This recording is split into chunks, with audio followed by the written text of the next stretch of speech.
Kayang magiliw pero sa silanganan, alam ng puso sa titik mo'y buhay. Lupang hinirang, duyan ka ng magiging, sa manlulupit, di ka pa sisingil. Sa dagat at bundok, sa simoy at sa langit mong baka, may nilang ang tula at awit sa paglayang minamahal. Ang kisap ng watawat mo'y tagumpay na nagdidinig. Ang bituin at araw niya kailan pa may magdidilim. Lupa ng araw ng walang pagsikta, ay langit sa atin mo. Aming ligaya na pag may mamapit, at mamatay ng dahil sa'yo. Thank you. You may now take your seats.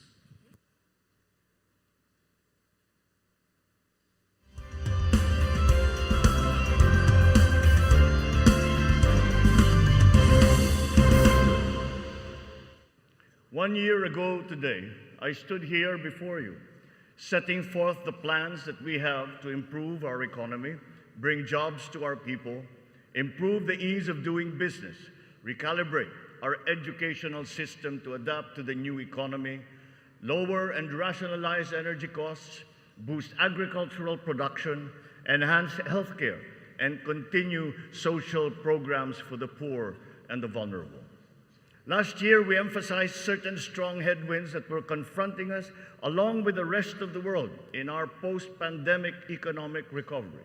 While the global prospects were bleak, our economy posted a 7.6% growth in 2022, our highest growth rate in 46 years.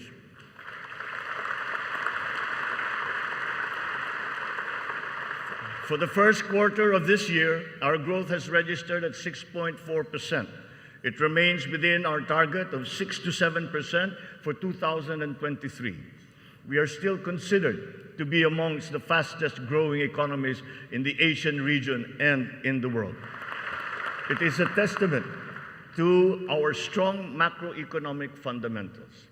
Inflation rate is moving in the right direction. From 8.7% in January, our inflation has continued to ease up in all regions, settling now at 5.4% for June. On matters of the economy, there are many things over which we have no control. But over those where we do have control, we are doing everything we can.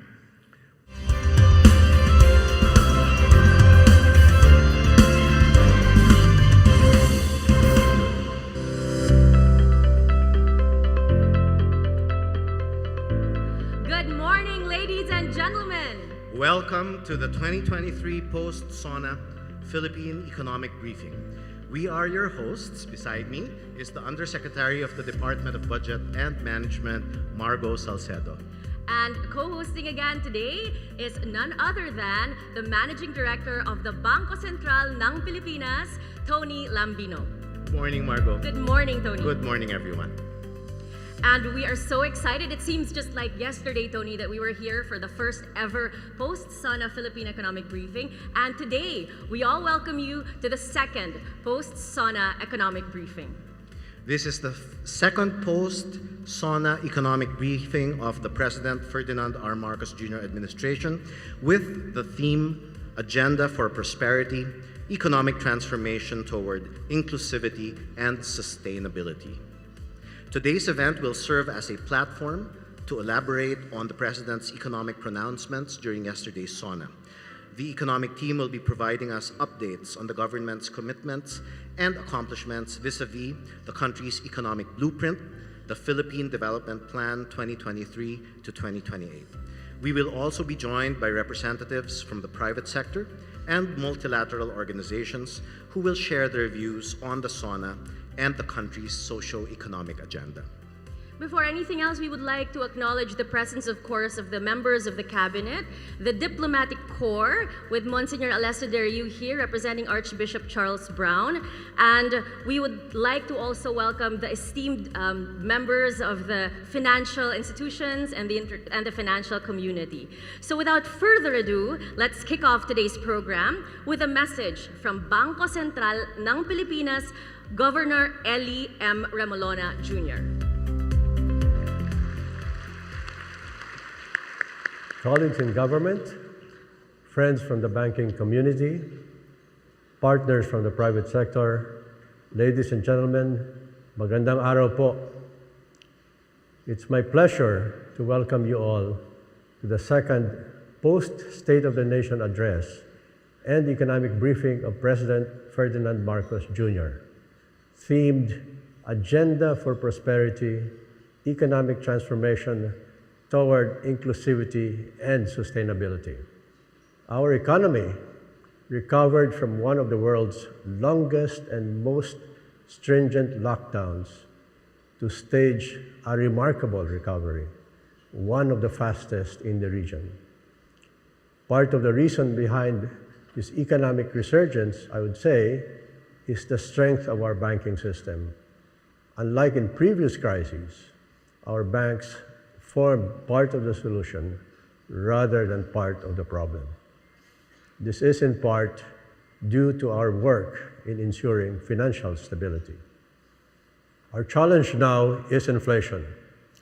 Fortunately, the BSP's inflation targeting framework has served us well in the face of unusual supply shocks. We continue to focus on our mandate of price stability and have dedicated our resources and attention in pursuit of this goal. Our models tell us that inflation will be within the target range of 2 to 4% by the fourth quarter of 2023. This is the range that we think is ideal for an economy like the Philippines when it's growing at full capacity. We also face increased digitalization in both our banking and payment systems. This presents opportunities for efficiency, competitiveness, and inclusion. We are mindful and will manage the attendant risks to ensure continued trust and confidence in this increasingly digital economy. We want to bring more Filipinos into this financial fold so that as many of us as possible can share in the fruits of economic progress. In all this, collaboration between the public and private sectors is crucial. We need to work together toward an economy that is strong, stable, sustainable, and financially inclusive. I'm sorry that I cannot join you in person, but our Deputy Governor, Francis Dakila, will represent the BSP in the panel discussion. Thank you very much, at mabuhay po tayong lahat.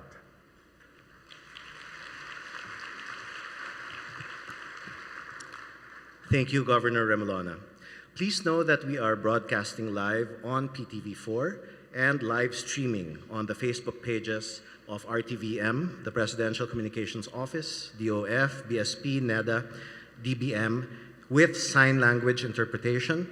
And we are also live streaming with simultaneous interpretation in Cebuano through the BSP Cebuano Facebook page, in Ilocano through the BSP Ilocano Facebook page, and in Filipino through the BSP's Filipino Facebook page.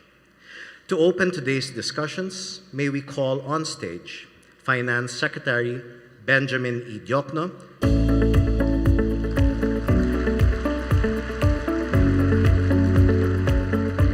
and Nomura's Managing Director and Chief Economist for Southeast Asia, Mr. Yuben Paracueles, for a fireside discussion.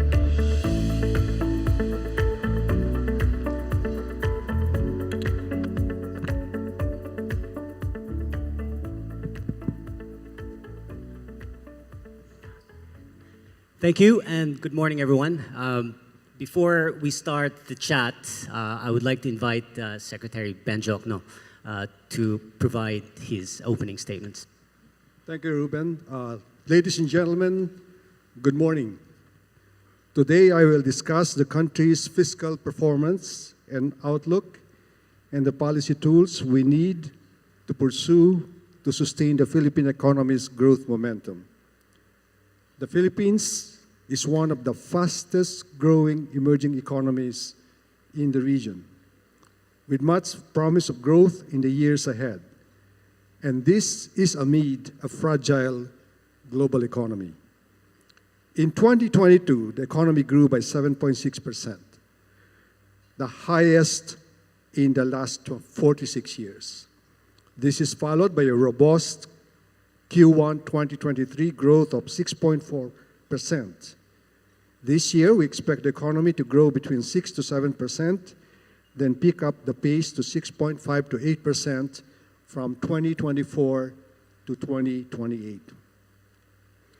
The pillars that hold up the strength and resilience of the Philippine economy are built on a solid fiscal framework, guided by the medium-term fiscal framework.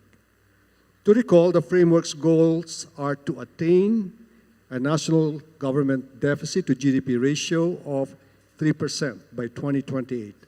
That's where we were before the pandemic.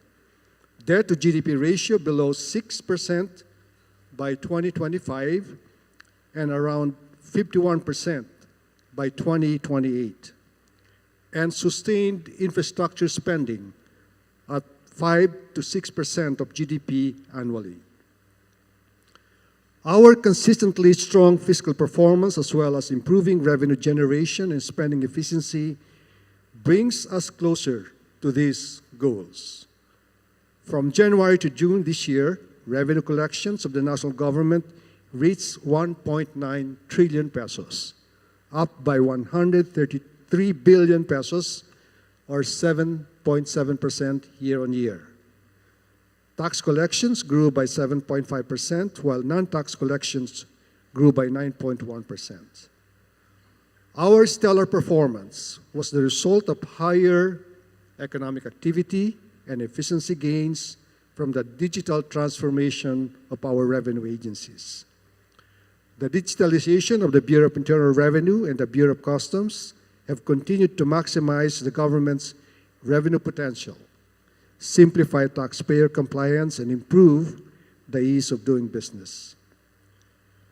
Now, sustaining revenue collection requires a simpler, fairer, and more efficient tax system, reinforced by a combination of tax policy and tax administration measures. Reforms in the pipeline include Package 4, or the Passive Income and Financial Intermediary Taxation, a VAT on non-resident digital service providers, and excise taxes on single-use plastics and pre-mixed alcoholic beverages, which are expected to be implemented starting 2024. Higher economic activity and increased investments will bring us to even greater heights. The policy environment for foreign direct investments is the most open and liberal it has ever been. Aside from the economic liberalization measures, which have effectively opened many sectors, such as retail trade, renewable energy, toll roads, airports, telecommunications, and shipping, to 100% foreign ownership, the Philippine government is sharpening its public-private partnerships, or PPP, policy tools.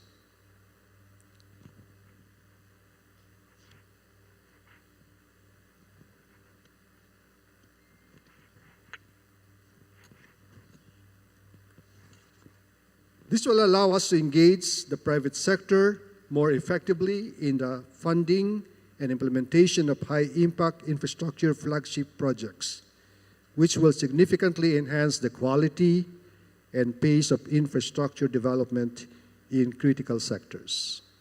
Furthermore, the recently enacted Maharlika Investment Fund will serve as a vehicle for growth.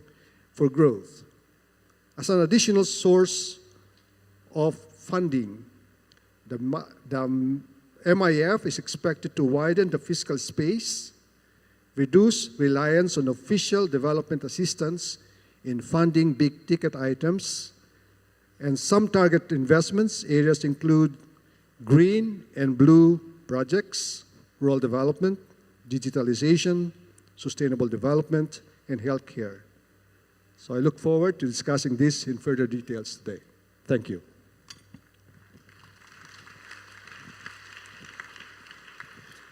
Okay, thank you very much, Secretary Diokno, and again, thanks for this opportunity to be able to discuss with you a little bit more detail, particularly the fiscal outlook, which I think is an important topic, not just for those here domestically, but also offshore investors, which I speak to a lot, being based in Singapore. So I'll start with the revenue side, so just under the MTFF. And congratulations, revenue collections have been holding up this year, 14.4% of GDP, that's pretty strong. And under the MTFF, revenues are projected to reach 17.6% of GDP by 2028 from 15.3% this year. So I think that's ambitious. How do you get there? Is there scope for more revenues to be raised on a more permanent basis? Is tax administration improvements going to be enough to get to that goal of revenues? Thank you, Ruben, for that question. You know, every president has a fixed term. It has a beginning and an end. And in the Philippines, the president has a 6-year term without re-election. So you got to do what you can do within those 6 years. That's why as early as the first month of the Marcos Jr. administration, we designed what is called the medium-term fiscal framework. And so that's our North Star. We want to be, as you mentioned, where we want to be by 2028.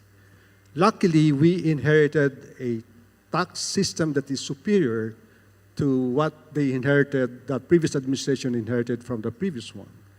So that said, the tax system that we inherited is a good one, but it's not a perfect one. Nothing is perfect, right? So I think for the first 3 years or 2 years, we can afford to just rely on administrative measures. But down the road, we will continue to reform the tax system, make it even better, and that's why I mentioned some measures that we intend to do. The single tax on single-use plastic, higher tax on sugary beverages, tax on MU. And these measures were also mentioned by the President, by the way, in his State of the Nation address. So on top of increasing administrative reforms plus digitalization, the President mentioned that, we have some measures that we have actually lined up. In fact, I have roughly estimated what we can collect additionally from the new tax measures. Between 2024 and 2028, it will amount to about 1 trillion pesos. Okay, so interesting. So I think that needs to be emphasized, the sequencing. Tax administration measures at the beginning and then complemented with the measures when they get passed through Congress.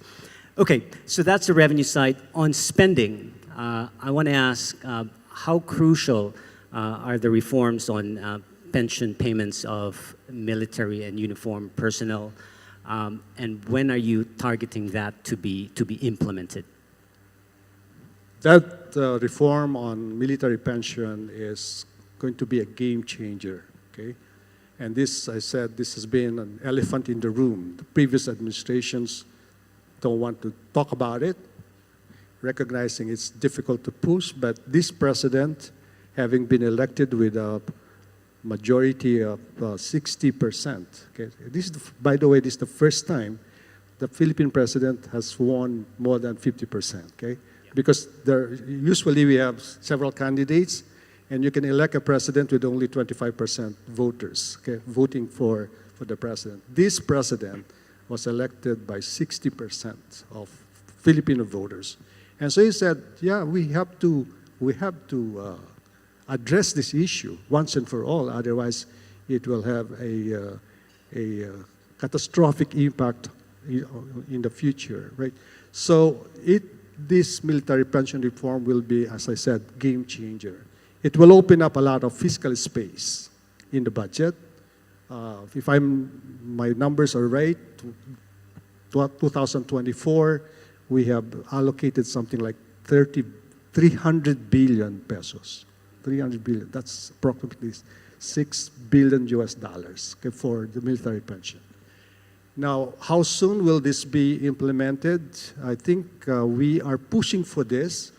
The military pension reform is part of the top priority legislative agenda of the President, concurred in by Congress, and we expect this to be passed before the end of the year, and so it will have an impact as soon as January of next year. Okay, wow, that's soon if it's going to happen this year. Can I follow up? I know you've been doing the rounds and doing consultations with the stakeholders. What has been the feedback so far? I think so far, as we explained to them, that this is really for their own good to make the pension system more sustainable in the future, and I think they are very recipient. There are three types of beneficiaries from this reform. Those who are already retired will not touch them, more or less, because that's like a contractual obligation to them. Those who are in active service will be asked to contribute gradually to the system, and those who are going to be recruited for the first time will pay the full amount of the benefit. That's basically the way it will be structured. We have the treasurer and my several USECs have been going around and explaining to them, and so far I think the results of the consultation are very encouraging. Great. Okay, I want to move to credit ratings, the road to A. I know Fitch just recently put back the outlook to stable from negative, and Moody's was in town recently with discussions from the policymakers. What is your sense of the likelihood that there'll be more upward pressure on the ratings? What are these ratings agencies looking for to get to that? I think it's much more difficult to get an A upgrade, right, from triple B plus to A. But that is still our goal. Our goal is still to what we call road to A, and so we expect to have that A rating by before the end of the president's term. Actually, Japan already has A minus for us, right? For China, the Philippines is triple A rating, but we want to get A rating from the three major rating agencies. I think they are still looking for, they do not doubt our ability to service our debt. I don't think so. Yeah. So they're looking for more structural reforms that will maybe make our fiscal position stronger. And I think with this military pension reform, plus the right sizing of the bureaucracy, plus more tax reform, I think we'll qualify for A rating. Okay, that's clear. Moving on to infrastructure, which the President also mentioned a lot in his SONA yesterday. And on the funding side, so you talked about the MIF. Can you just give us a sense of how do you expect the MIF to accelerate the infrastructure implementation? And given that it's only starting out, how soon do you realistically expect the impact to be felt? Okay, let me give you a background. Under the previous administration, I look at when I joined the previous administration, I look at our infra as a percent of GDP. For the last 50 years before the Duterte administration, we were only spending something like 2%. That's why we suffer in comparison with our Asian peers, okay? So I said, we cannot sustain this. We got to increase our expenditures for infrastructure. And that brought about what I call the golden age of infrastructure. I started that. And it became build later on. So the previous administration spent something like 5 to 6%. And they delivered despite the crisis on that. And I think we should have a cycle of maybe the next from the previous administration, the next 20 years should be, we should continue to build, okay? Now, previously, under the previous administration, when we came in, we don't have ready-to-implement projects. But, you know, project development is kind of, takes time, right? Project ID, evaluation, detailed engineering, so forth. Luckily, this government has immediately, that's a list of ready-to-implement projects, some 194 priority projects worth 8.3 trillion pesos. We need a lot of money for that. I look at the funding source for this 8.3.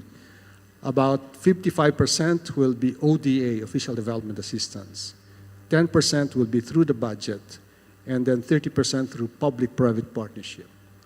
But we need these projects done as soon as possible. So the Maharlika Fund will be an additional avenue for funding this 194 and counting, because we continue to develop new projects, as I said, for the next 20 years, okay? So that's the source of funding that Maharlika can provide us, and it's a different form. It's no longer borrowing. It will have less stress on the budget because there will be equity contribution for this build program. And in terms of the timing, when do you see that starting to have an impact on some of these projects? Okay, the Maharlika bill was signed into law a few weeks ago. The law says we have 90 days to prepare the implementing rules and regulations, but immediately after the approval of by the Senate of the bill, we started the preparation of the IRR. So we expect the implementing rules and regulations to be available by mid-August, or at the latest, last day of August, and then we expect this to be organized, appoint people in the right places by around September. And so I think the Maharlika will be off and running by early next year. Okay, thanks. I guess I have time for two more questions, if that's okay. One is more for financial markets. I get this question a lot from our clients on the currency. So the government is very clear in its prioritization of building infrastructure. But what that also means is you probably need a lot of importation for capital goods, which could increase the current account deficit and therefore could put some pressure on the currency. So from your perspective as DOF Secretary, but also BSP Monetary Board member, how does the government strike that balance? Well, the peso right now is in a comfortable place, but we are actually shooting for what we call competitive peso, right? We don't want it to be too strong nor weak, right? So again, a current account surplus. Right now, when we were not spending too much on infrastructure, we have a current account surplus. Remember that. So the peso was appreciating at that time. Now, but because of the needs for infrastructure spending, we might have some current account deficit, but that's a good way of having a deficit because you are investing in infrastructure, which will grow the economy, expand the capacity of the economy. Plus, we now have a steady source of foreign exchange. Before, we don't have the remittances, which easily brings in something like 30 to 32 billion US dollars annually. We have the business process outsourcing. We used to be not available to us. BPO is bringing approximately the same amount and growing. I think I'm very bullish about our BPO prospects. Plus now foreign direct investments are coming in and also tourism. So with all those steady source of funding, plus we have a hefty gross international reserves. Our gross international reserves is in the neighborhood of 7 to 8 months worth of imports. The rule of thumb is if you got 3 months worth of imports, you're okay.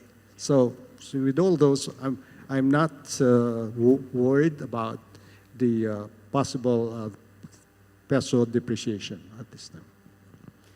Okay, thanks. And final question from me on the MTFF, just going back. So the target is 3% of GDP fiscal deficit by 2028. How open are you to the possibility of allowing slightly higher than 3% if, for example, the economy is facing a lot of external headwinds, even though that might mean that it might be more difficult to keep debt to GDP at less than 60%? I've seen I've been in government for too long to see the folly of stopping the infra whenever there's some problem that you pointed out. No, I won't stop the infrastructure spending because slowing it down will only have negative consequences. Right? There will be many unfinished projects, and you prolong the completion of some projects, which would then change the calculation on that net present value, the internal rate of return, and so forth and so on. I think once you start a project, you got to make sure that you finish that project, okay? And therefore, when you make a plan, you want to move from point A to point B, but you can expect it's not going to be a straight line. There will be some adjustments along the way, and so I'm willing to maybe increase the deficit if necessary, as long as we can continue our infrastructure projects. Yeah, I guess that also means that infrastructure and better quality spending. Of course, we have to make sure that the quality of spending is retained all the way. Okay. Okay, I think that's all the time we have for this chat. Thank you very much, Secretary Diokno, for the candid answers.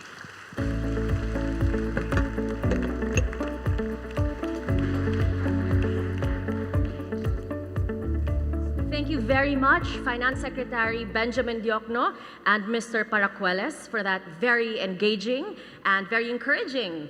I hope that it brings in even more investors now, that wonderful discussion. Thank you so much. And may we kindly request Secretary Diokno to please stay on stage as we proceed to our panel discussion. With the President's SONA yesterday and the fireside chat that just happened here in PICC, we have been provided a better sense of the administration's economic plans and priorities.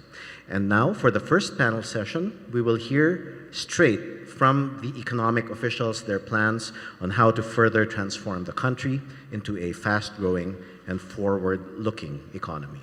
To give us more details, let me now call on stage our key economic officials. And please join Secretary Diokno, starting with NEDA, National Economic and Development Authority Secretary Arsenio M. Balisacan.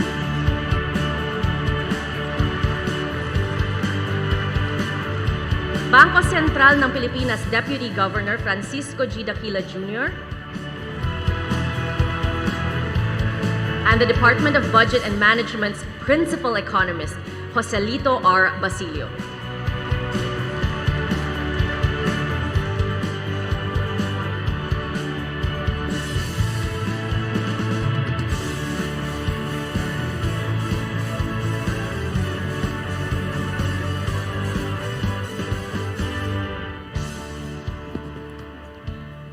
Good morning again. Good morning, sirs. Thank you for joining Margaux and I for this panel discussion.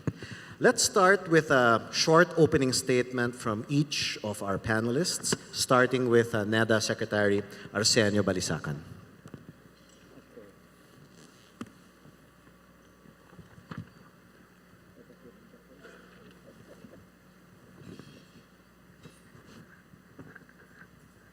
Thank you. Good morning, everyone. Complementing what we heard earlier from my colleague Sec Ben,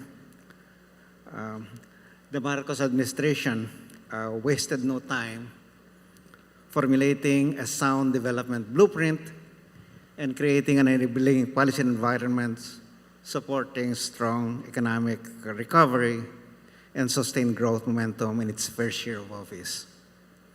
President Bongbong Marcos quickly set his 8-point socioeconomic agenda, which served as the framework for the Philippine Development Plan 2023 to 2028, and accompanying regional development plans, providing us a development strategy roadmap in the medium term. To improve our economy's competitiveness and signal our country's openness to business, the government worked to create an investment-friendly policy environment through the issuance of the implementing rules and regulations of the amended Public Service Act, the revised IRR of the Build, Operate, Transfer Law, the amended Joint Venture Guidelines of the National Economic and Development Authority, or NEDA, among others. Furthermore, following a whole-of-government and whole-of-society approach, President Margaux and his cabinet convened the NEDA board and its cabinet-level committees, the Legislative Executive Development Advisory Council, the National Innovation Council, and the other interagency committees to assess and approve 20 high-impact national and regional projects, harmonize legislative priorities, and formulate policies in line with the objectives contained in the PDP. Such efforts resulted in our economy's robust recovery and return to the high growth norm, sustained improvement in our labor market indicators, and a continued downtrend for inflation.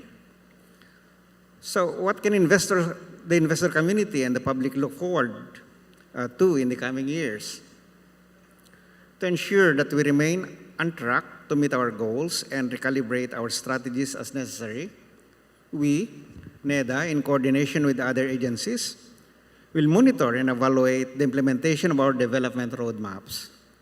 We will likewise monitor the progress of the government's infrastructure flagship projects, or IFPs, and ensure that concerned agencies take appropriate steps to resolve implementation constraints and ramp up our country's infrastructure drive.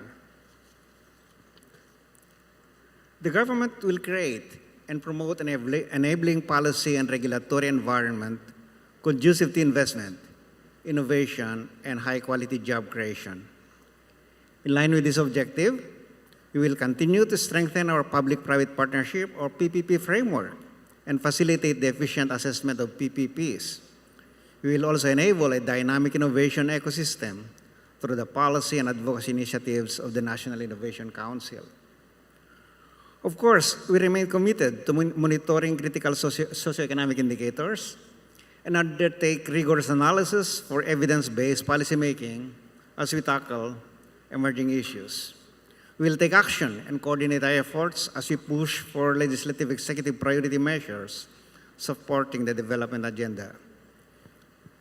Through these initiatives, the Marcos administration will bring our economy closer to one that is prosperous, inclusive, and resilient, aligned with our long-term vision of providing a firmly rooted, comfortable, and secure life for our Filipinos. Thank you. Thank you so much, Secretary Balisacan. And now to give his insights on where the Bangko Sentral ng Pilipinas now stands and how our economy stands, we welcome now the message of Bangko Sentral ng Pilipinas Deputy Governor Francisco G. Dakila Jr. Morning to everyone. I will provide some updates on key developments on areas within the purview of the PSP. Now, let me start with our very short discussion of the dynamics of inflation. Last year, inflation spiked across the globe, mainly due to supply chain disruptions related to the pandemic, as well as to brewing geopolitical tensions, and that has not spared emerging market economies, including the Philippines. And this has prompted central banks in both advanced and emerging economies, including the Philippines, to raise policy interest rates, which consequently tightened global financial conditions. The good news is that in recent months, headline inflation has started to decline. So the latest number that we have this June is at 5.4%, significantly down from its peak at the start of the year. and this is due to easing supply-side constraints, lower global oil prices, and the policy actions undertaken by the BSP. And that is illustrated in the left panel of this chart, which shows the inflation outlook as coming from our forecasting models. And so our latest baseline forecasts indicate that inflation could average at 5.4% for this year, which is above our inflation target range, but it will go down to 2.9% for next year, as can be seen in the right panel of this chart, which is comfortably within our target range of 2 to 4%.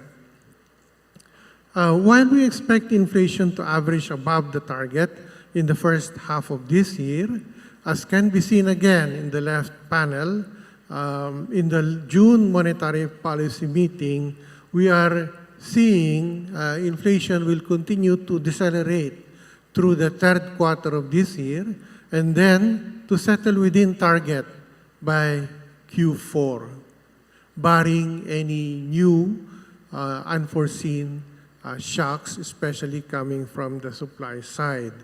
Thereafter, inflation is projected to decelerate quite close to the lower end of the target in the first quarter of next year, largely due to base effects and the likely deceleration in both global oil and non-oil prices.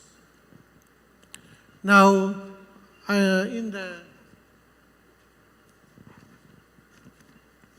following slide, I want to emphasize that that deceleration is due also in large part to the BSP's policy response amid the price pressures and the ensuing portfolio rebalancing, which influence fluctuations in capital flows and exchange rates. As can be seen in this chart, we have actually been the most aggressive among the central banks in the region, and the BSP has raised its policy rate by a cumulative 425 basis points from May of last year until March of this year, before taking a prudent pause during the last two monetary board meetings. And we have also let the peso move in line with market fundamentals. While the sensitivity of inflation to the exchange rate has remained low, and that has happened after we shifted to inflation targeting and after we have let the market determine the broad direction of exchange rate movements, the key concern is anchoring inflation expectations. And there was a point when, during the second half of last year, when the Fed was quite aggressive in adjusting its policy rate, when it was introducing some volatility in the exchange rate. And that has been addressed by the prompt monetary policy actions of the Monetary Board. So we are confident that the policy rate adjustments, as well as the years of implementation and enforcement of the BSP's comprehensive policy tools and regulations, will not result in financial imbalances as the Philippine banking system continues to stand in a position of strength. key banking indicators are summarized in this slide. And they would show, for example, that in the first quarter of this year, bank profits have actually grown by almost 35% year on year. Deposit growth has reflected the sustained confidence of the public with an 8.2% year-on-year growth as of end May of this year. And the non-performing loan ratio has actually gone down to 3.5%, again, as of end May. So we see this continuing the robust performance of banks as evidenced by all of these key indicators, and that we see banks remaining well-capitalized, well-managed, and well-governed, giving us confidence that the policy rate adjustments were done without risking financial stability. Now, having said that, we will remain vigilant in monitoring international developments and their potential impact on the domestic financial system.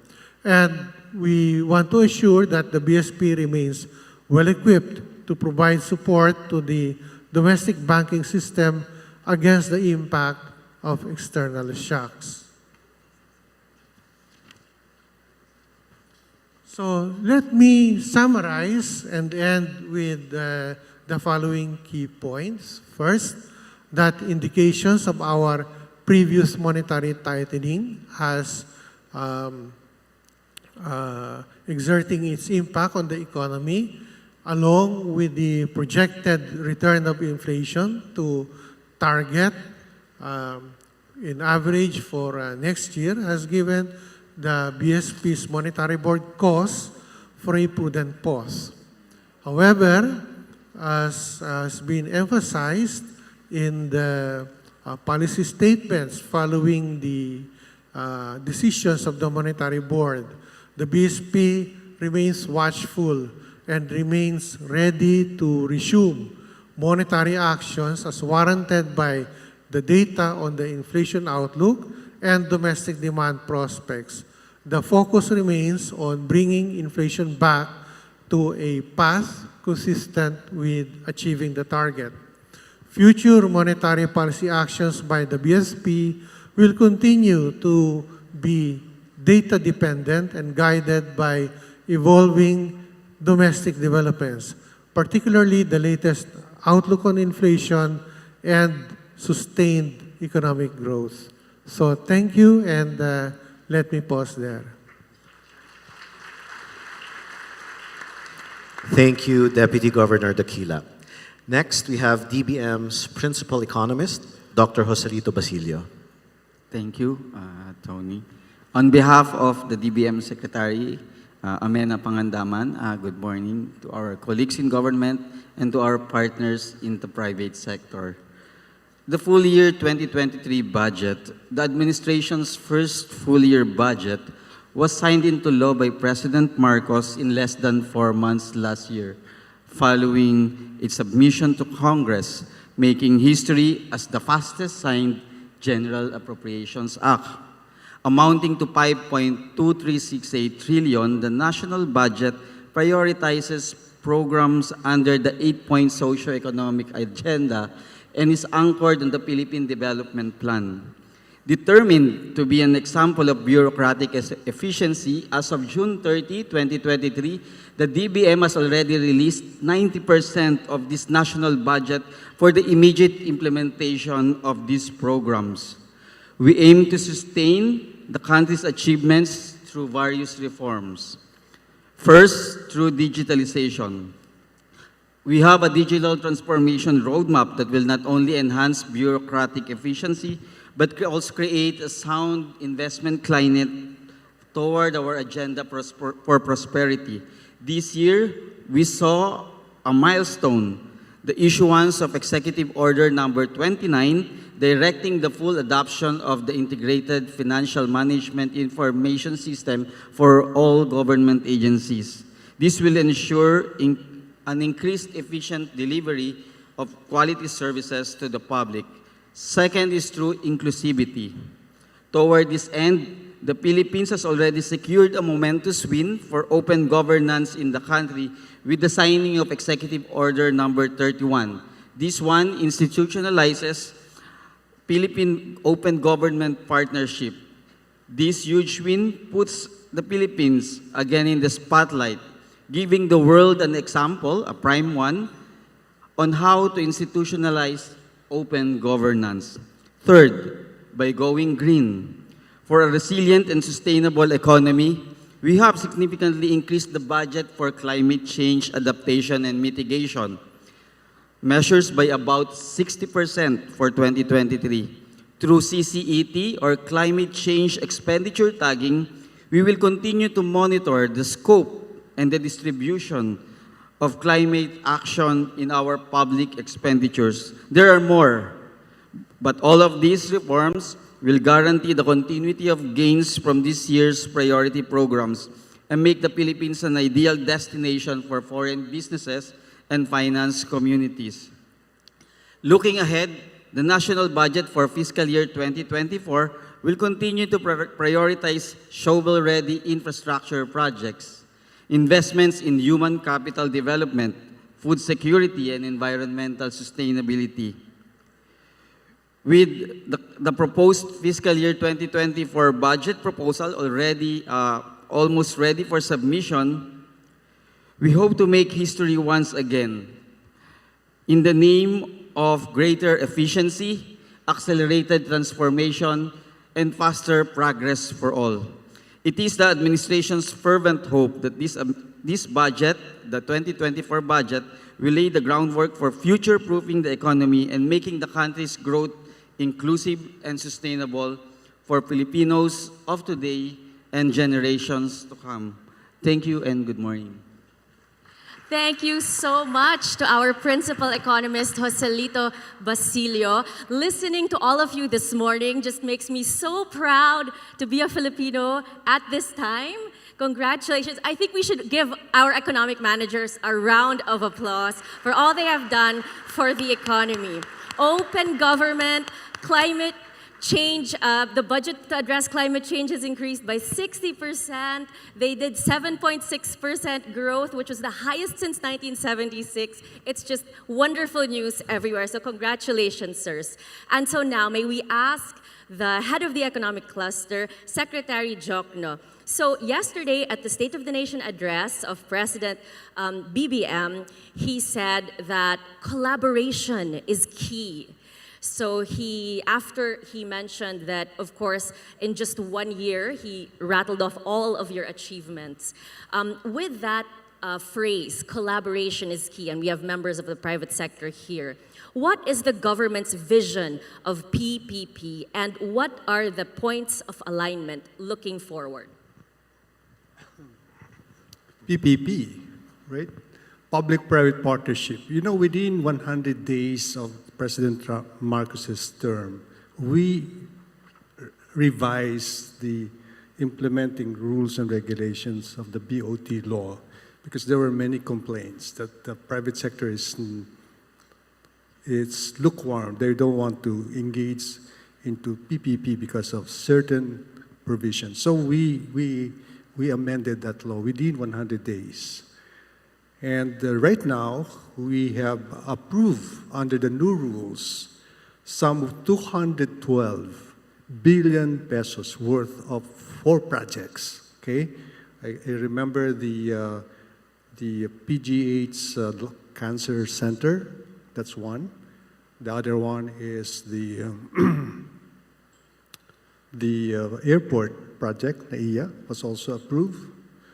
And then the Laguindingan Airport. And there's another one, Tiplex extension to La Union.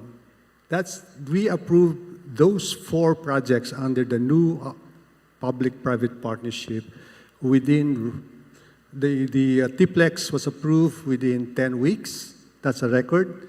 But the most recent one, the NAIA improvement, was approved in 6 weeks, another record.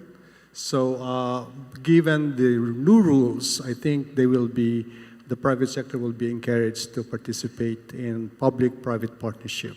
As I said, out of the 194 priority projects, around 30% of those will be funded through PPP. And now with the Maharlika Fund, I think that we can combine that, I think, also. Plus the recent amendment to the Public Service Act, that will really encourage public-private partnership in this country.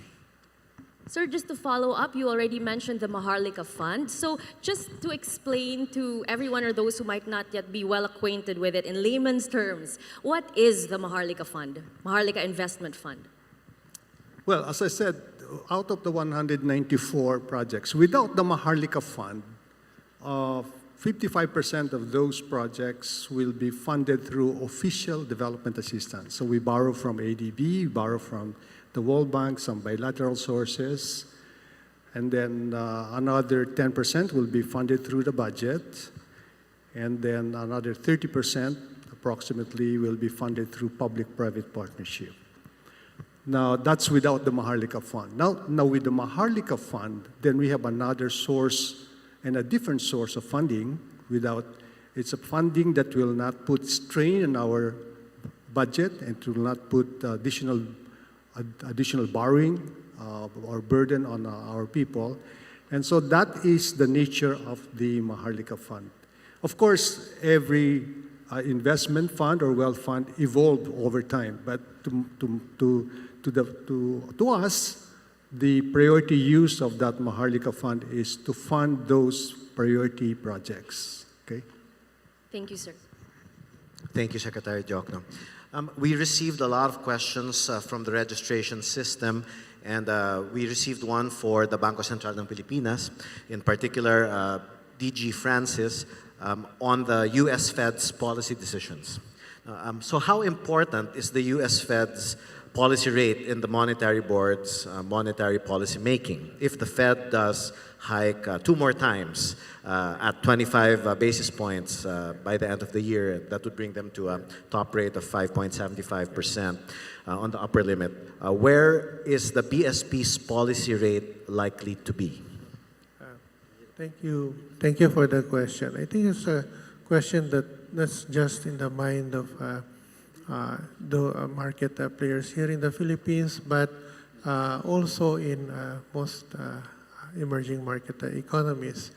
The first Fed decision will come in the last week of July, before the scheduled meeting of the Monetary Board on monetary policy, which will come in the middle of August. So by then we will have a number of observations on how the market reacts to the Fed decision. Now, what's good is that we have a number of improvements that we have introduced into our policy instruments that enhance the transmission of these instruments to the market interest rates, including the main policy instrument, which is the overnight reference rate. We have introduced still a fixed rate, but a full allotment auction, meaning that all the volume that's bidded by the bank will be accepted by the BSP. And pretty soon, we will be moving to variable rate auction for the RRP. And all of this will serve to manage any reactions by the market in the interim between those two policy decisions. But having said that, of course, the Monetary Board will take into account all the market reaction and the implications of all of this on the inflation outlook and how that outlook relates to the attainment of the inflation target. Again,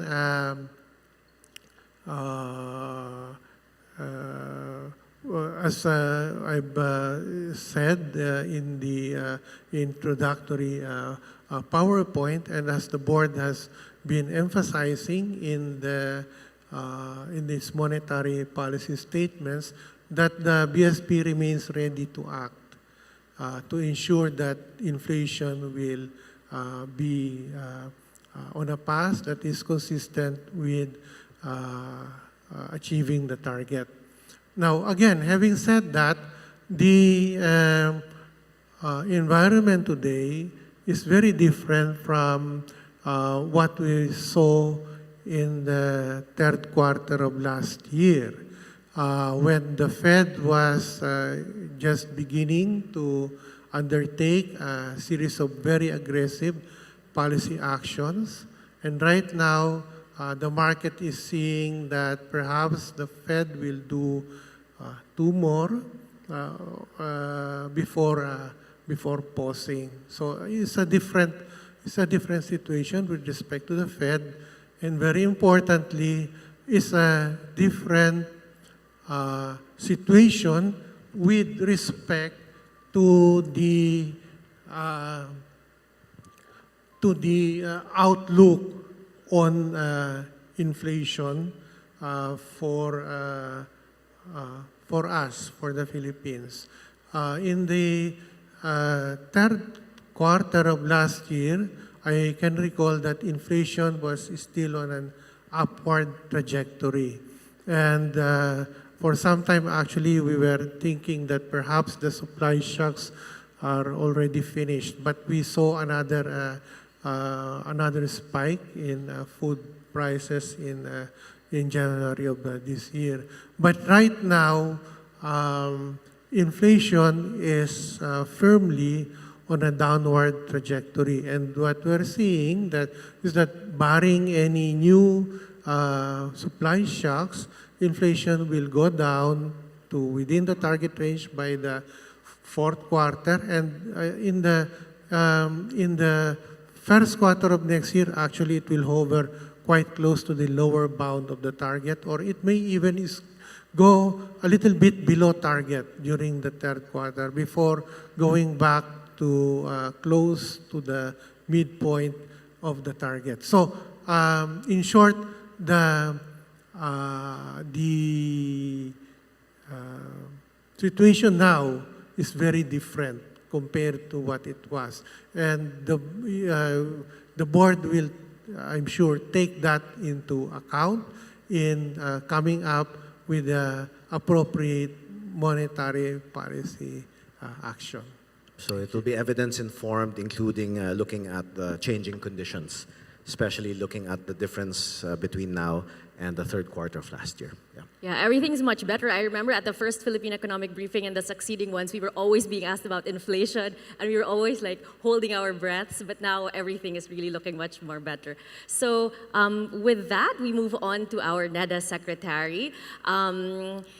How does the NEDA, as the primary agency responsible for economic planning and policy coordination, envision leveraging on the country's fast-paced economic growth to promote inclusive development, innovation? Yesterday po at the SONA, President BBM talked about having a culture of innovation, and he called it Philippinovation, and also digital transformation. What is the NEDA's plan on leveraging the country's fast-paced economic growth to promote these? Okay, thank you. That's quite a difficult and question that requires one lecture. But to put it briefly, I think the challenge for this economy, for our economy, is to sustain growth over the medium term and over the long term to achieve economic and social transformation. Now, that requires nothing less than increases in productivity. But increasing productivity is not a manna from heaven. We have to invest in measures that raise productivity. And while economic growth per se will give us some elbow room for such investment, like investing in digitalization, in infrastructure, it also goes the other way. Such investment will sustain that growth because increases in productivity will allow the economy to grow over the long haul. So I think that's what we have put in place in the Philippine Development Plan. We have looked at how we can mainstream digitalization, we can mainstream inclusivity in the growth, because there's a big space there for inclusivity, because what we don't want is a growth that is exclusive, a growth that only benefits the few. We have seen that in our past, and we have seen that in many countries, and when that happens, growth is not going to be sustainable. So inclusivity is very important. We have to invest in health, in education, in social protection as we allow the economy to grow rapidly, expanding the economic pie. So the constraints to making such investment are spelled out in the PDP. And as I said, digitalization is key to that because the current state of technology requires us to move the economy in that direction. And if you would all like to view or read the Philippine Development Plan 2023 to 2028, just go to the website of NEDA. And of course, we would like to ask the principal economist of the Department of Budget and Management, what do you think are the key priority sectors looking forward? Thank you. First, the proposed national budget for 2024 would amount to 5.768 trillion pesos, which is higher by 9.5% year on year and still equivalent to around 20 to 21% of GDP. So that means we have an additional 500 billion pesos in the next year's budget when compared to this year. And what would be funded? Primary expenditure directions will continue to be anchored on the 8-point Socioeconomic Agenda. So that means we will spend on ensuring food security. The national budget will continue to provide increased allocations for DA's banner programs on prime commodities such as rice, corn, and high-value crops and fisheries, among others. And then there will be spending on reducing transport and logistics costs. And because government is determined to maintain high public investments in infrastructure at around 5 to 6% of GDP. The bulk will be allocated for physical infrastructure aimed at improving connectivity throughout the country through the construction of accessible road networks and railways. Significant funding support will of course go to social infrastructure such as school buildings and health centers. And then reduction in energy costs will be a primary expenditure item also. And that includes not only public investments in energy, but making sure that there will be private sector participation in investments in renewable energy. And then we have the most important ones, the triple social spending.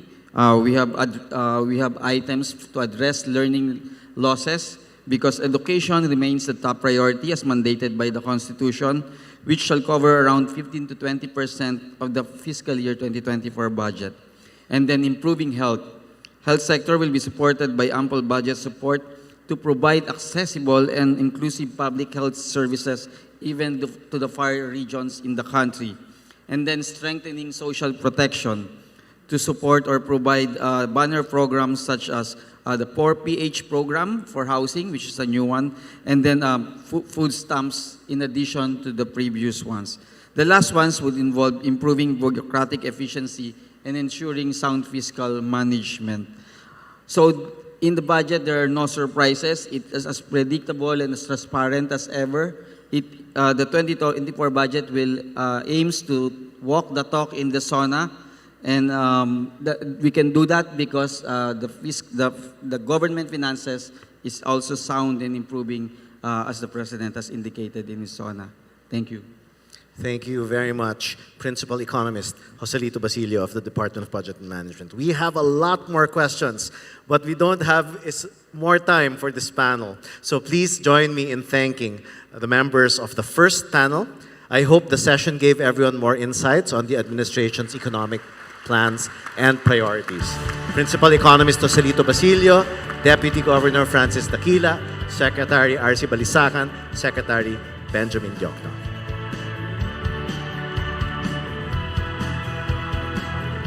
And we will do our mid-morning stretch for everyone. First, a photo of the panelists. And could we please call the panelists for the second panel to join them as well? Yes, Sir Pavit, Sir Ragnar. Let's do it already, please. Yeah. Ma'am Tessie C. Coson, Attorney Dick Balabad. And of course, Yuben and Yusek Aluf, who will be moderating the next session.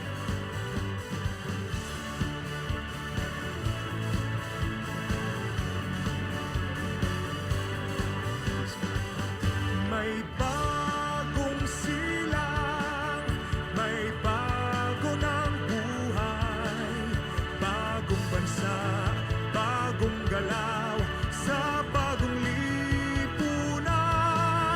Nagbabago ang lahat, tungo sa pag-unlad, at ating itanghal, bagong lipunan.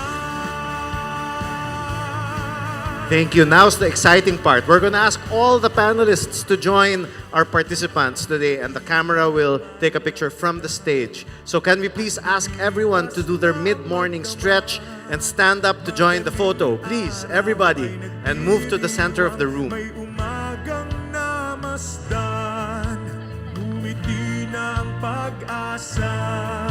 Sa Can we have the house umagang lights, please? ganda. May bagong silang, may bago ng buhay, bagong bansa, bagong galaw, sa bagong lipunan. Nagbabago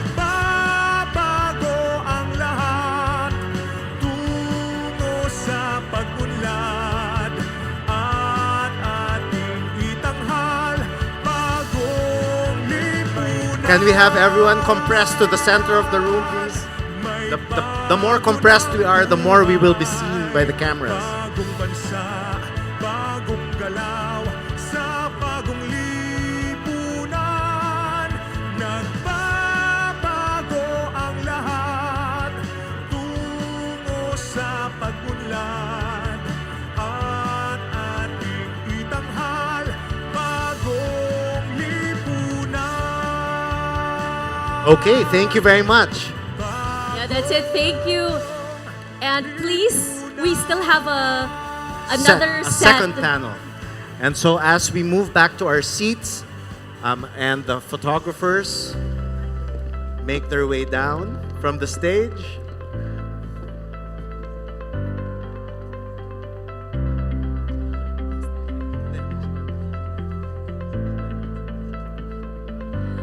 May we call on the moderators for the second portion of this program?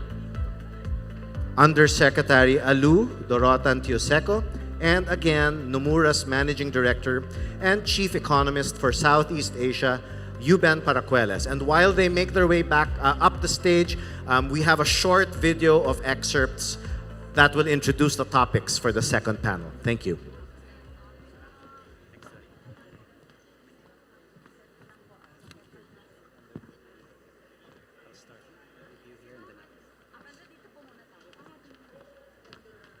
One of the keys to continuing economic growth is infrastructure development. So we will build better and more. Our 8.3 trillion peso Build Better More program is currently in progress and being vigorously implemented. Our infrastructure spending will stay at 5 to 6% of our GDP. Renewable energy is the way forward. We are aggressively promoting renewables so that it provides a 35% share in the power mix by 2030, and then on to 50% by 2040. To accelerate the realization of this green energy goal, we have opened renewable energy projects to foreign investments. Building on institutional reforms of recent years, we have created green lanes for strategic investments and expedited the business processes in various sectors and investment modalities. Digitalization is the call of today, not the call of the future, but of the present. It is here, it is needed, and it is needed today. DVET continues to prove itself to be an empowering educational intervention. There are many examples of how its graduates have gone on to secure competitive technical jobs. A progressive and rationalized system of taxation is a component of the ease of doing business. The CREATE law has made our corporate tax and incentive schemes equitable and business-friendly. There are more structural tax reforms that must be introduced to allow us to reach our socio-economic targets.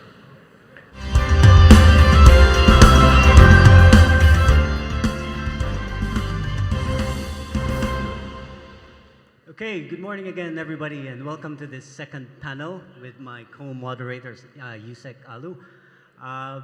We've heard from the economic managers, their views and their plans. Now let's give it a different perspective from the private sector, but also from the multilateral sector. So, yeah, Yusek Alu. Yeah, okay. Without much further ado, please, may we call on stage the following SM Investments Corporation Vice Chairperson, Teresita C. Coson, Management Association of the Philippines President Attorney Benedicta Du Baladad. And then, of course, we have the International Monetary Fund Resident Representative to the Philippines, Ragnar Gudmundsson, and ADB Philippine Country Director, Pavit Ramchandra. Please join us on stage.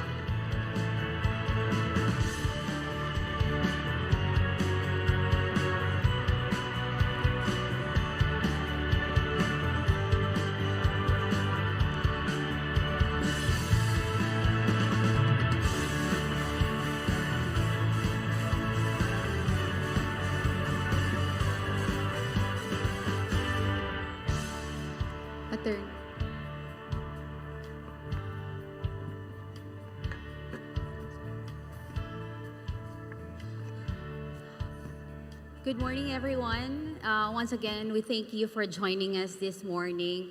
A few minutes ago, we've heard what the government has to say about the priorities and the projects. Now, we're very, very excited to hear from you. So without much, again, further ado, Ma'am Tessie, if I may ask you, we've heard from the economic managers about the key sectors that you think will be the key economic drivers of growth.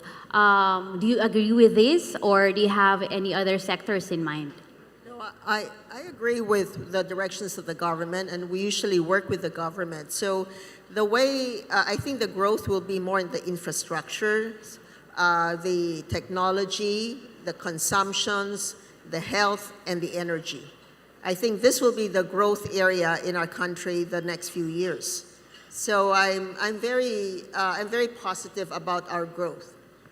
Thank you for that. In fact, I was talking to you, Ben, a while ago, and I asked for his opinion. And do you have to add anything to that mix?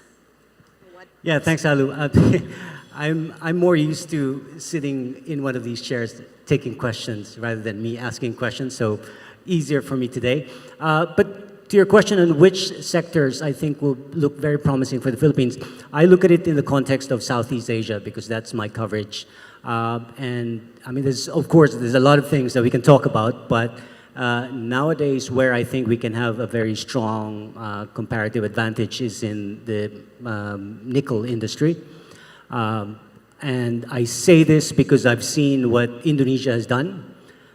They have legislated against exports of mineral ores, and the idea is to increase value added of their metal exports. And of course, they started with nickel. This was back in 2009. And then obviously that turned out to be a key decision, because nowadays obviously everyone's talking about EV and nickel as a key ingredient for battery. So having had some successes in processing nickel onshore, the Indonesians have been encouraged by the fact that we can now move further downstream into EV manufacturing or battery manufacturing. And Indonesia, of course, has the largest nickel reserves in the world. We're not so far behind. I think the Philippines is among the top 5. So there's no reason why we shouldn't be doing the same thing. EV is a sort of has bright prospects for the Philippines. Thank you for that. In fact, the DOF is also cognizant of that future wherein mining industry will be playing a big role in economic development, and that's why we are also reviewing the mining fiscal regime. Ma'am, if I may ask now a follow-up question, what do you think will be the role of the private sector in all this economic growth? We spoke briefly about PPPs a while ago this morning. I think, the private sector would be doing good for our own for our sector if we work with the government.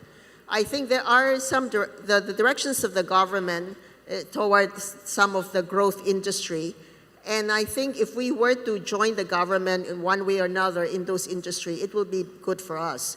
And for the other side on the government sector, if the LGU and the national government can collaborate more, I guess we will have more projects in progress. The good news is that actually Ma'am was able to tell me a while ago this morning that one of the bottlenecks is really the relationship with the national government and the local government. So the government now is really trying to streamline the processes between the national government and the local government unit. In fact, we are drafting, I heard that an executive order limiting the pass-on fees between the government, the local government units are actually imposing. At the same time, we're harmonizing the ordinances with the national government. And of course, in terms of the PPP projects, we are capacitating the local government on how to do and go about PPP projects. So capacity building is very important. Can I just add that if we can make it simple, the ordinance or the regulations of the government simple and easier for anybody who would be interested to invest in the Philippines, I think that would be a big plus. I think Philippines is always a country with a lot of potentials, except that we usually have difficulty, communicating what is our requirements. And of course, even for us, sometimes we don't know what is our requirement. So it will be good if we make it very clear, so it's easier for for investment, whether domestic or foreign investment, to come in.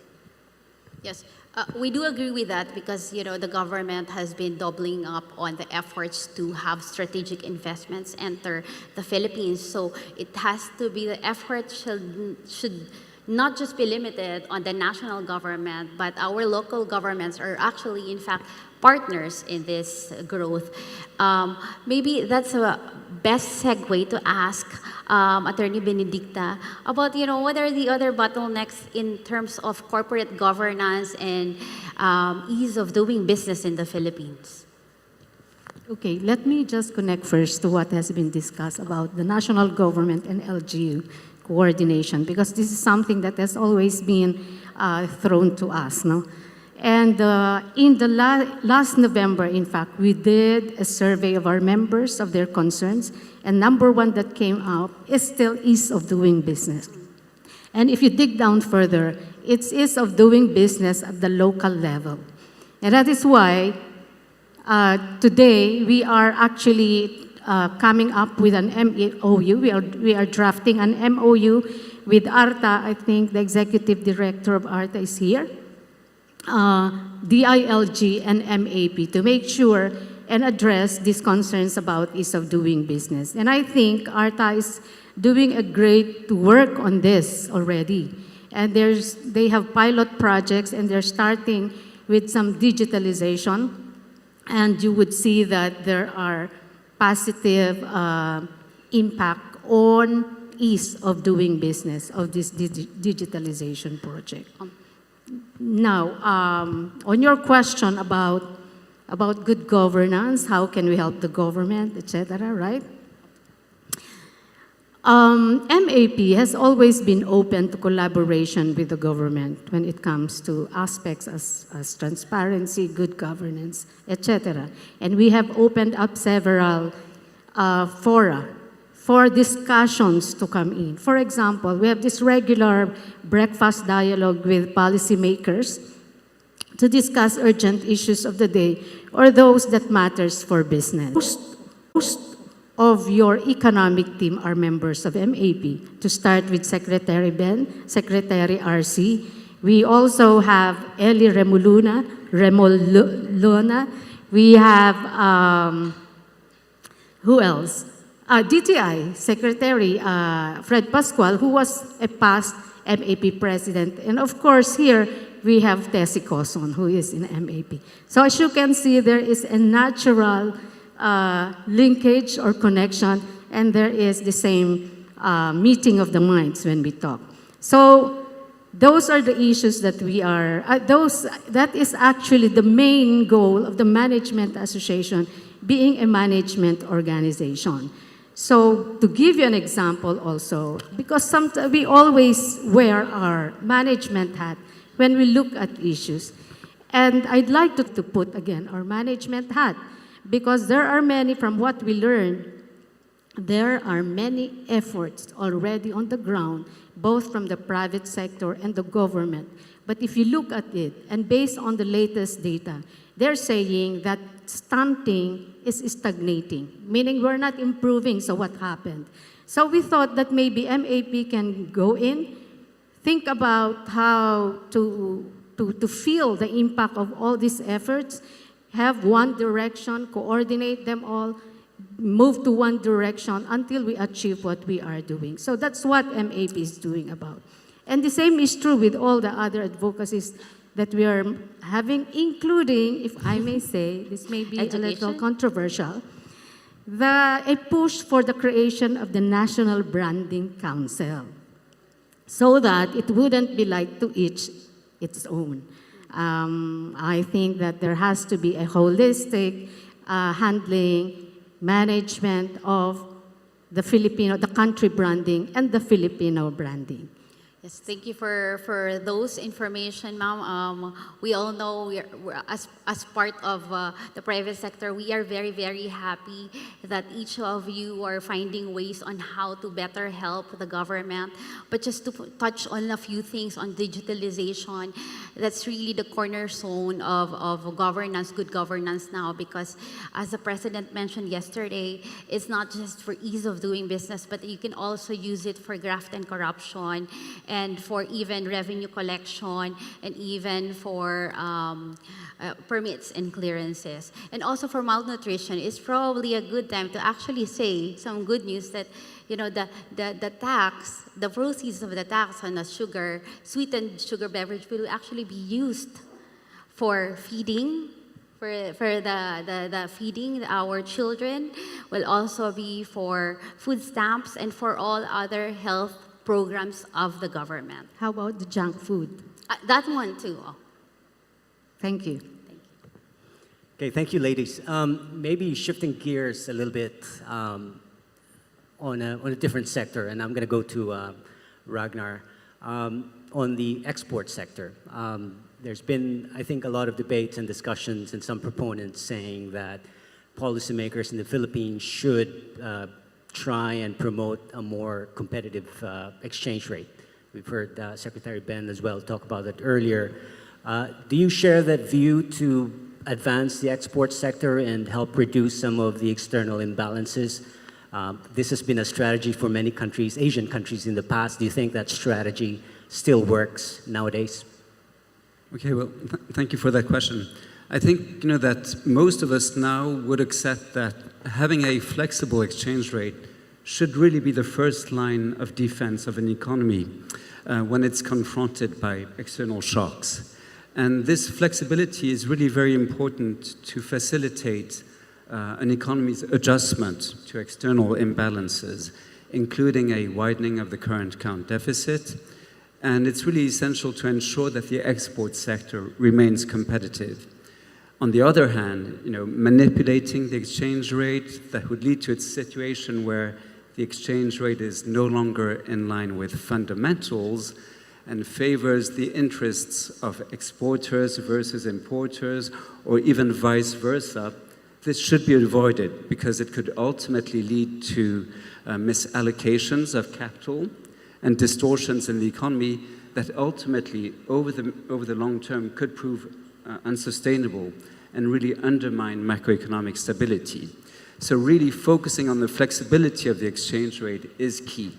And our recommendation is that while foreign exchange intervention may be justified in order to avoid disorderly market conditions or to tame inflationary pressures stemming from depreciation, especially when the FX markets are shallow, this should not be used as a mechanism to prevent warranted macroeconomic adjustment. And moreover, preserving a flexible exchange rate really allows the central bank to focus its monetary policy on its primary objective, which is to ensure price stability and anchor inflation expectations. In the case of the Philippines, our assessment is that the real effective exchange rate is in line with the level implied by fundamentals and desirable policies. So it's true that we did see a widening of the current account deficit. It grew to minus 4.5%, 4.4% of GDP in 2021. It grew from 1.5% of GDP in 2021 to 4.4% of GDP in 2022. But this reflected mainly the elevated commodity prices that we were seeing, and also an increase in meeting the pent-up demand for imports coming out of the pandemic. So we did see a widening of the current account deficit that did lead to some concerns, but we do expect that in 2023 the situation will normalize. The current account deficit GDP is projected to reach 2.5% of GDP, and this is really going to be supported by a decline in commodity prices and the opening up of China's economy. So we will see an improvement in the current account position of the Philippines, and this will support really the country's exchange rate. Moreover, I would add that the tightening of monetary policy in 2022 already helped stabilize the currency, and it helped also prevent excessive capital outflows, and this contributed to macroeconomic stability.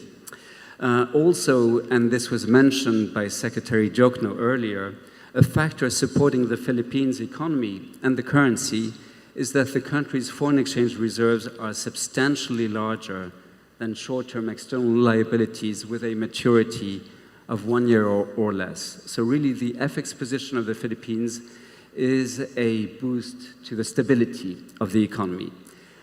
But last, I would maybe say that in order to promote a stronger export sector, the focus should really be placed on boosting competitiveness, opening the economy to foreign direct investment, and promoting trade liberalization, including through regional trade integration. Also, investments that would lead to in a reduction in infrastructure or education gaps. These investments can be key to enhance productivity and really attract new investments that will help generate higher value-added exports and narrow the current account deficit over the medium term? Yeah, great points. Thanks, Ragnar. I think, again, I would point out across many countries in the region, I think the way they improve competitiveness is now via domestic reforms as opposed to using FX policy as a means to support the export sector. So great points. Let me come to Babe. On the infrastructure sector, we know ADB has been a big supporter of that priority of the government. Could you just give us a sense of the key infrastructure projects that the ADB is currently supporting? Moreover, what is the ADB doing to support the sustainability agenda of the administration, which is again highlighted by President Marcos in his SONA? First of all, thank you, Yubin, and pleasure to be here from ADB to share our perspective.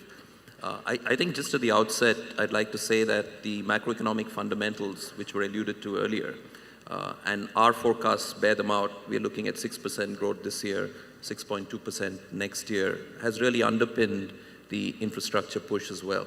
And I think it's this fiscal prudence, macroeconomic stability that I think is providing the foundation, if you like.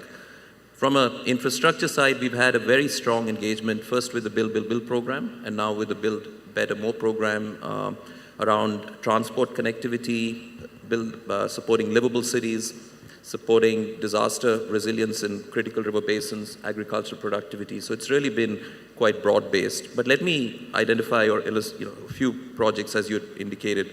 So on the push for mass mobility, and again something that was mentioned at the SONA quite strongly, and the President referred to these projects. One is the Malolos-Clark investment. So this will connect Malolos and Bulacan to the Clark Economic Zone, Clark International Airport in Luzon.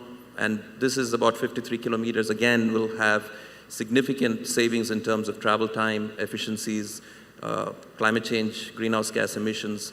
The other, I think, transport investment I wanted to mention is the South Commuter Rail, which will connect Manila to Calamba. It's about 54 kilometers, give or take. Again, work on this has just started. The Malolos-Clark is already underway. So two transformative investment projects.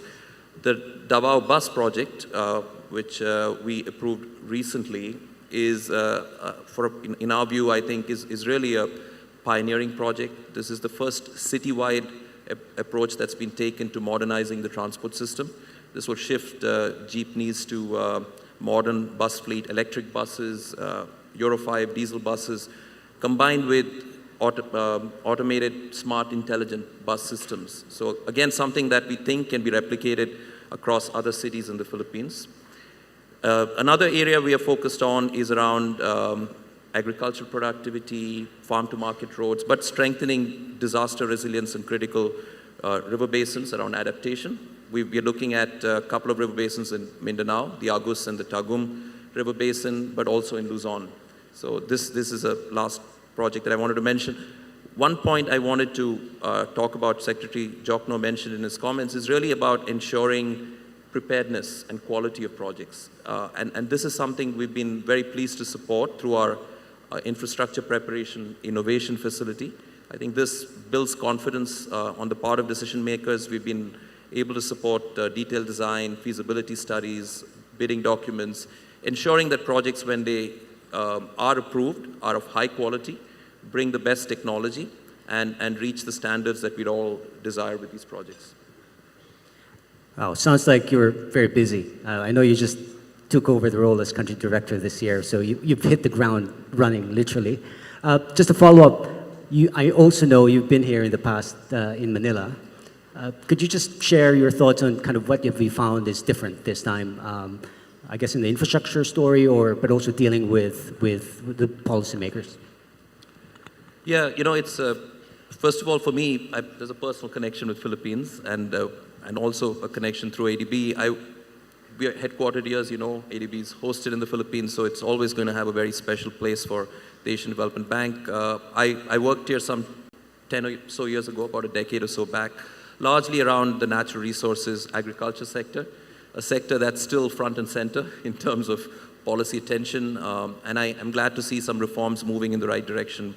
Yesterday at the SONA, we heard about the fisheries code, the cooperative code, the focus on value chains, areas that I think will be very, very important.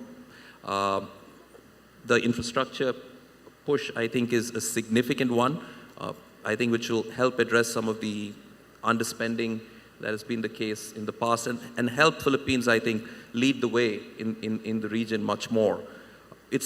I think the other aspect that's really reassuring is the strong recovery from the pandemic. Philippines is again a leader in the region. We've been seeing that in terms of the numbers, but also that's allowed the fiscal space and the buffers to then spend on essential social infrastructure. One project I wanted to mention in that regard is the food stamps project. We were able to launch that recently with partners like WFP, but also working with the government of Japan now, the French government. This will be, again, an important project to address the lagging areas in terms of social development around malnutrition, child malnutrition, food insecurity. So something we're keen to engage with as well. Yeah. Thank you. Do we still have time? I think we have. We do have. So let me go back to Ma'am Tessie. Ma'am Tessie, just like, we've heard about the government's initiatives accelerating the growth of the MSMEs. I've heard of exciting news from the SM Investments Group. Can you tell us more about it? Well, in our economy, the MSME plays a very major role. We don't have a lot of large industries, so we have a lot of MSME, SME, and we are in the consumer sector, and most of these are in the consumer sector. So we provide the venue, which is the mall, for a lot of MSME to put up their stores, and their store also are supplied by other MSME or SME. So the whole economic activities goes around in the mall. So I guess this is what I think that maybe most of the areas in the country could go into. So with a lot of economic activities, our economy will be, our growth will be sustained. And DTI agrees with that because they've launched a whole gamut of programs really supporting the SMSE. And that includes access to financing for the, yes. We also do that because it provides a lot of the consumer loans as well, because 60+% of the employment come from MSME, and there's the businesses also. So in our own area, we look into the financial side, we look into the market, and we hope to provide other services that they need. Maybe we're not so good in the digital. We're just we work along the pace that our clients want. So there are other good telecom that are better in this space. But I think overall, the MSME, there are a lot of economic activities in an MSME. Yes, and thank you for that, Ma'am Tessie. I'd like to go on and ask Attorney Benedicta about a very exciting involvement in the education sector. Can you tell us more about your thoughts about reforming the education sector? Again, can I add to that MSME first? Sure, Ma'am. I love. Okay, in MAP, what we are doing, and this is our MOU with DTI. Now, we're trying to develop the investment ecosystem so that through that we are linking the MSMEs to that ecosystem of big investors that are to come. So we ask them what are the priority sectors, and they have identified initially 3 that would include renewable energy and creatives, I think. No? And when the renewable energy companies, they're big ones, when they come here, sometimes, there are no support systems. They find that they don't have the support systems in their ecosystem. So we're trying to find subsectors that would support them and link. This is a way also of an opportunity to link the MSMEs to the ecosystem of the bigger investors that are coming in. Now, again, We will volunteer. thank you. On your question, which is on education, this is one of our latest advocacies, education, and that arose because we met with Senator Win Gatchalian, and he talked about the EDCOM2, specifically the TVET. And he's saying that the TVET, there is only around 4% enterprise pick-up, okay? And the rest are community pick-up, which means they are on the lower end, doing mga kulot, manicure, massage, etc., which is not, by the way, the intention, supposedly, of that EDCOM2, no? So we're trying to look at that, how we can increase enterprise pick-up by, of course, we're talking about more immersive practices or with our enterprises. We're talking of micro-credentialing. We're talking of certifications and all those. I can't explain the others, but we're still in the discussion of stage of what we can do about this problem, which is supposedly the K-12 should address, no? That when you graduate from that, you're supposed to be already employable ready, but apparently it's not because there are no take-ups from the enterprises, from the business sector. So we'll try to see what we can do on that regard. I think the President has recognized this sort of mismatch during SONA yesterday. That's why reforms are underway as regards TVET and other programs of the government, just to align the skills set of our workforce with the needs of the market. Yes, actually, I want to add, I think we all talk about infrastructure and physical capital, but human capital, I think, is something that's paramount and something that the government has been trying to push as well, from reforms in the education, but also the healthcare sector, which is equally important. Let me go back to Ragnar. Of course, human capital is our #1 most valuable asset in the country. Yeah, we should take care of them. Yes. Yeah.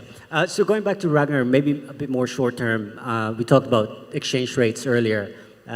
Now let's talk about interest rates. As DG Dakila mentioned earlier, BSP has been one of the most, if not the most aggressive in the region when it comes to raising interest rates in response to high inflation. Do you also see it as having scope to start reducing its policy rate? And how soon do you think that can start? Okay. Well, how soon? That's a tough question. But I think, first of all, it's very important to recognize that indeed the BSP was very proactive and really took prompt action to tackle the inflationary pressures that we saw building up last year. And raising the policy rate by 425 basis points was significant. And it really helped, I think, anchor inflation expectations. So the BSP did play a very important role last year.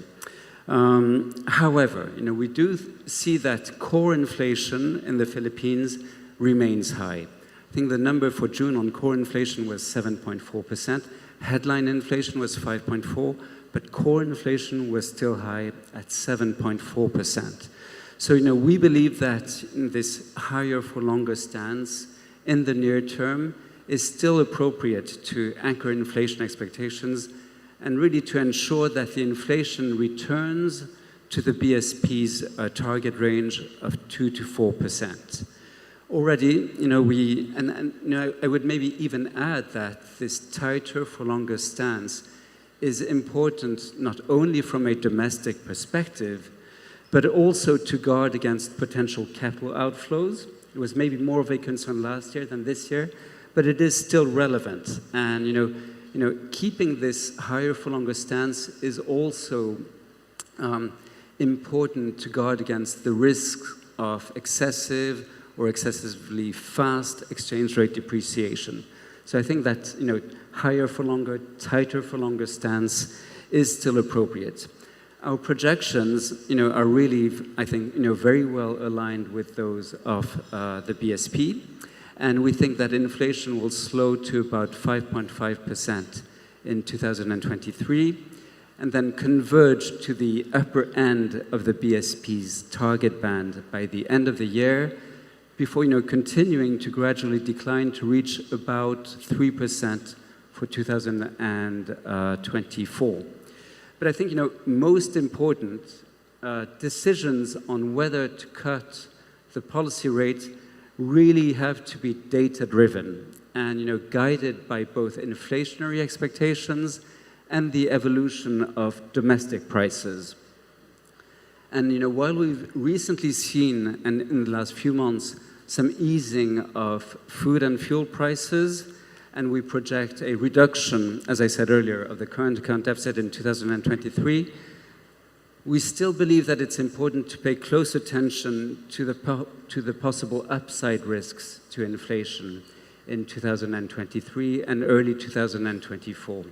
These upside risks to inflation could stem from El Nino, the impact of El Nino. It could stem from some pressure on wages linked to the fact that we do see in the Philippines tight labor market conditions. And we're still in an international environment where there is significant volatility on commodity prices. So I think we need to be cautious regarding the upside risks to inflation. And so, of course, the primary factor that we should be looking at is domestic prices, domestic inflationary expectations. But still, it's also important to look at the evolution of monetary policy in advanced economies, like the US or the European economies, and to bear in mind the interest rate differential between, let's say, the Fed and the Philippines, in order to minimize the risk of excessive capital outflows. May I Yes, add please. that all of this inflations is also because of the global inflations, and especially from the U.S. So even though they may try to work out all these figures, whether DOF or BSP, we are collateral damage to what is happening. So I guess as much as we want to lower our inflation rate, we are just one country in the whole world. So I don't think we can do that much by ourselves. We can manage it, but I don't think we can do it according to the ideal way of managing inflations. It's a bit tough. I think, it's really, as I mentioned, it's a combination of looking at what is happening domestically, what is happening to domestic prices, what is happening to inflationary expectations by domestic market participants. But as you mentioned, the Philippines is not alone. And we really have to, the BSP needs to monitor what is happening outside the country. And this is, one of the challenges in a sense, the decision-making needs to be quite nimble. But I think, the BSP has demonstrated its ability to be nimble and to take into account both domestic and external factors in its decision-making. Because if we are left to ourselves, our numbers are okay, but we're affected by the geopolitical problems and the inflation. So I don't think, well, maybe we just have to try to manage it, but I don't think we can go into the idealistic level. Great. As you can see, inflation is an interesting topic of discussion by everyone. I guess we have time for one last question, and I'll throw that to you, Pavit. The government's target, of course, on infrastructure spending is 5 to 6% per year throughout the course of the current administration. How do you assess that number? Is that enough for the Philippines' level of economic development? Yes, I think it's a target that's achievable, it's feasible, and we think it's desirable as well, just given some of the lagging issues from the past. In terms of the sustainability of this objective itself, I think first and foremost, I think there's been sound management, as I said, around debt and fiscal prudence. We've been engaged in terms of looking at long-term sustainable financing sources, including deepening the capital markets here, looking at tapping the contractual savings pool, among other mechanisms. The PPP modality, I think, will be very important in terms of diversifying the financing mix, attracting private sector. Here again, I think sectors like renewables, digital infrastructure, transport.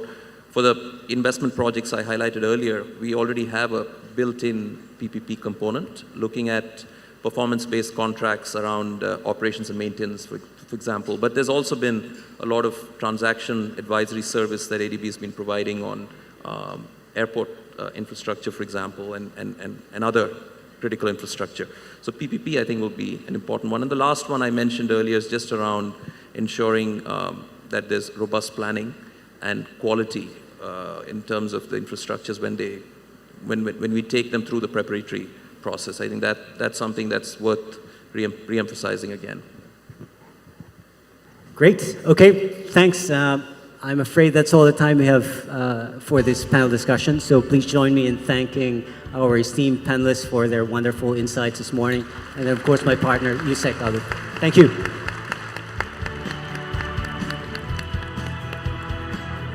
Thank you so much to our panelists for the second portion of our Post-SONA Economic Briefing. We have reached the end of the Post-SONA PEB and would like to acknowledge the following who have made this event possible. The organizers of the Post-SONA PEB. And we would, of course, like to thank the Bangko Sentral ng Pilipinas. Let's all give the BSP a warm round of applause, please, for all of the economic briefings.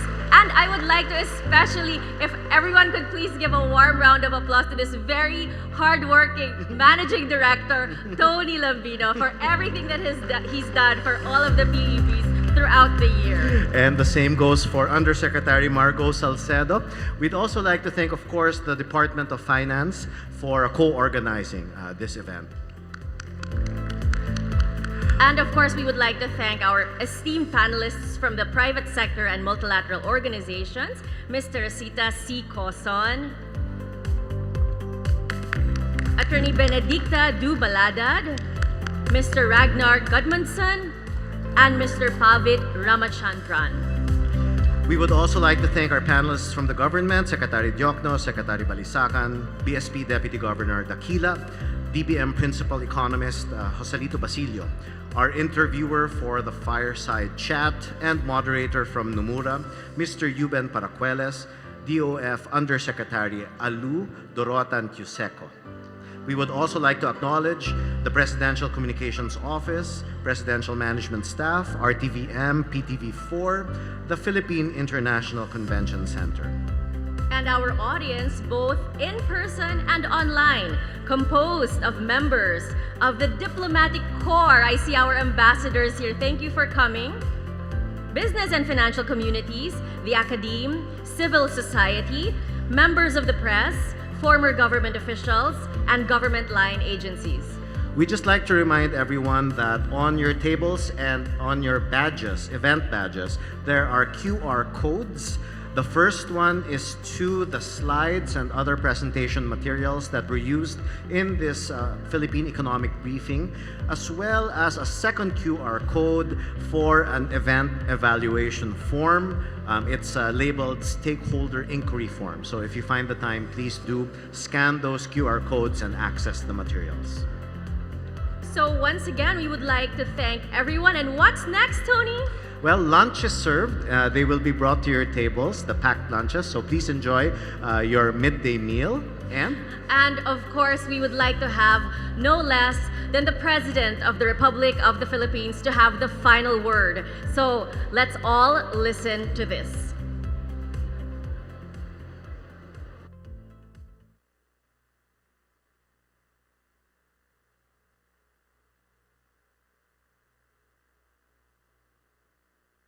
So the initial results of our efforts inspire confidence Let us continue to be relentless in our aspiration of peace and progress. This has not been the work of a single person, neither a single branch of government, nor even the whole government acting alone. This is the collective synergy achieved by all Filipinos working together. It took a whole-of-nation effort to achieve this immediate recovery from our pandemic slump. Unity was what made us rise once more. Nagsisimula pa lamang tayo. Ang pagbangon ng ating bayan ay magpapatuloy pa. Hinihiling ko ang inyong tiwala at pakikiisa. Sa ganitong paraan, makakamtan natin ang ating tanging hangarin, ang maginhawa, matatag at panatag na buhay para sa lahat ng Pilipino.